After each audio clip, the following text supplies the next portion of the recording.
Hello everyone, so I'm going to use this video to review these four concepts and also link them. So I'm going to review the circular flow, aggregate demand, GDP and how it's measured and calculated, as well as the business cycle. So let's get started. So what you see in front of you now is the circular flow of income for a complex and open economy. I'm going to skip a simple and closed economy and just going to start with a complex and open economy. As you can see, there are five main sectors. There's the household sector, the business or the firm sector, there's the banking sector, the government sector, and the foreign sector. Okay, we know that the leakages include savings plus taxes plus import expenditure. And the injections equals investment plus government expenditure plus export revenue. You can see that the households provide the businesses with the factors of production.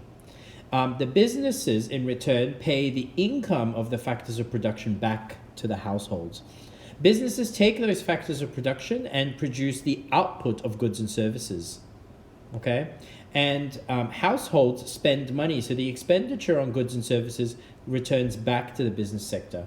Now, savings are a leakage that leave both the business and the household sector and go to the banking sector. There's a corresponding injection. The banking sector also provides funds for investment in the household sector as well as the business sector.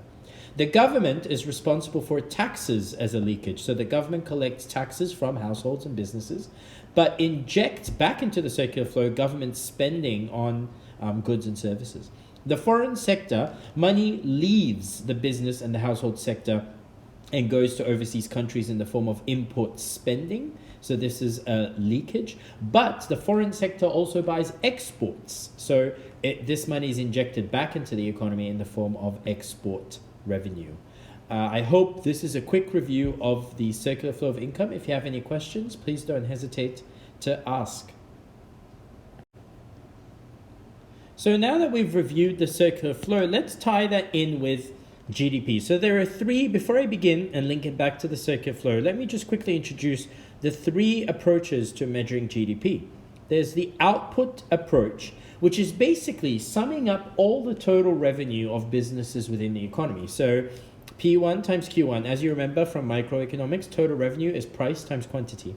So P1 times Q1 plus P2 times Q2 plus P3 times Q3, all the way to P infinity plus Q infinity. This is essentially the concept of the output approach to measuring GDP. The income approach, I want you to remember this acronym, WORP. Okay, this adds up all the income of the factors of production. So the wages earned by all labor, interest earned by all capital, plus rent earned by all landowners, and profit earned by all enterprise.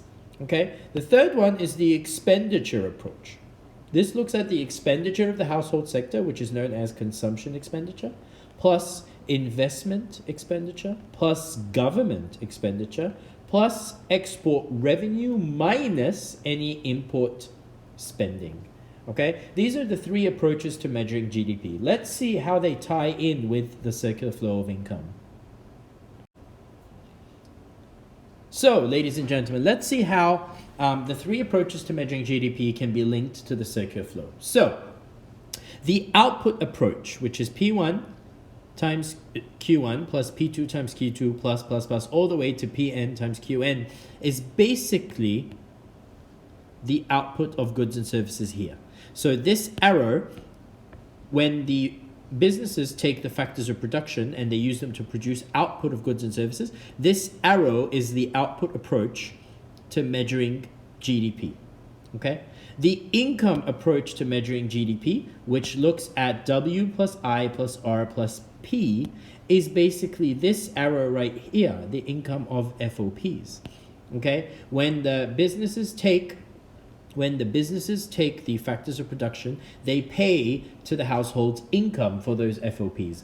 Labor gets wages, capital gets interest, land gets rent, and enterprise gets profit. Now, the expenditure approach, which will be linked to aggregate demand, is basically a number of arrows here. So it's C which is the expenditure on goods and services right here. That's C. That's the biggest component of aggregate demand. It's the consumption expenditure.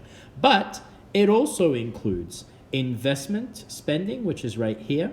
It's an injection from the banking sector, plus government spending, which is an injection from the government sector, plus export revenue, which is an injection from the foreign sector, minus import spending, which is a leakage to the foreign sector. Okay, so you can see all three approaches to measuring GDP can be somewhat tied in and linked with the circular flow of income. So now that we've covered the three approaches to measuring GDP and tied that in with the circular flow of income, there are some concepts related to GDP we need to be familiar with. The first one is the difference between GDP and GNP. Now, GDP looks at the location of economic activity. If economic activity is occurring within the borders of the country, regardless if that economic activity is owned by this country or is of the country's nationality, if it's occurring within the borders of the country, it's part of the country's GDP. But GNP looks at nationality or citizenship. So GNP doesn't just look at what's being produced within the borders of the country, it looks at citizens of the country that are living abroad, what are their productive activities, and then it removes any income that is paid to foreigners living within the country. So GNP is calculated, it's first you calculate GDP using one of the three approaches, and then you add any income earned by citizens of the country living abroad, and you subtract any income paid to foreigners living within the borders of the country. So that's how you calculate GNP once you've calculated GDP. We also have to understand the difference between total GDP or GNP versus per capita. Okay, per capita, GNP, GNI, or GDP is the total divided by the population. So it's basically whether you're using GDP or GNP, once you divide that by the population, that gives you a per capita measurement. This helps with measuring or estimating standard of living and also helps with comparisons between countries. The last one is the difference between nominal values and real values. Real GDP or real GNP is equal to nominal divided by the GDP deflator times 100. Real GDP is basically GDP adjusted for inflation. You are removing the effects of inflation. This helps with comparisons over time to eliminate the effects of inflation in distorting GDP calculations. Nominal GDP uses a current set of prices. So whichever year you are measuring GDP or GNP in, you are using the prices of that year. Real GDP uses a fixed set of prices. So it doesn't have any inflationary effects. It gives you a more accurate measurement of the actual changes in productivity of the economy rather than price changes. This brings us to aggregate demand. Aggregate demand is basically the total expenditure by all sectors of the economy. Guess what? Aggregate demand is actually the expenditure approach of measuring GDP. So AD is equal to C plus I plus G plus X minus M. Okay? Aggregate demand is a negatively sloping curve. Basically on the y-axis you have average price level. On the x-axis, you have real GDP in dollars or whatever currency. It is a negatively sloping curve. If you look at AD, right here, the blue curve, there's a negative relationship between real GDP and the average price level. So what are the determinants of aggregate demand? These are the factors that shift the AD curve. Remember, a shift to the right is an increase. A shift to the left is a decrease. So any factor that alters C will shift the aggregate demand curve. What are the factors that can change C? Well, number one, consumer confidence. If consumers are more confident, consumption spending will increase, aggregate demand will shift to the right. Number two, interest rates. Number three, wealth. Number four, income taxes. Number five, the levels of household indebtedness. And number six, expectations of future price levels. If you need to review any of these determinants and how they affect, you can go back to the video that we watched in the previous lesson. Okay? Investment expenditure, so I, the things that affect investment expenditure are interest rates, number 2, business confidence, number 3, technology, number 4, business taxes, number 5, the levels of corporate indebtedness. What about G, government spending? What are the factors that can change G and hence shift the demand curve? Well, that really depends on the political and economic priorities of the government, whether the government is trying to tackle inflation or increase employment or encourage economic growth. It will depend on the political and economic priorities of the government. The last component of AD, which is net exports, or X minus M, that will be affected by the income of trading partners, as well as exchange rates and trade policies of different countries. Now, I can recommend a link to videos where each of these determinants are explained in more detail. If that's what you'd like, please contact me and I will share that link. But this is again a quick review of aggregate demand. And this brings us to our last concept, the concept of the business cycle. Okay, with the business cycle, you have real GDP on the y-axis and you have time on the x-axis. You can see that all economies experience a long-term growth trend. Okay, there is always long-term growth as population grows, but this is a growth in potential output. This is the output that the economy is capable of producing. However, actual output, which is the actual level of aggregate supply, experiences short-term fluctuations.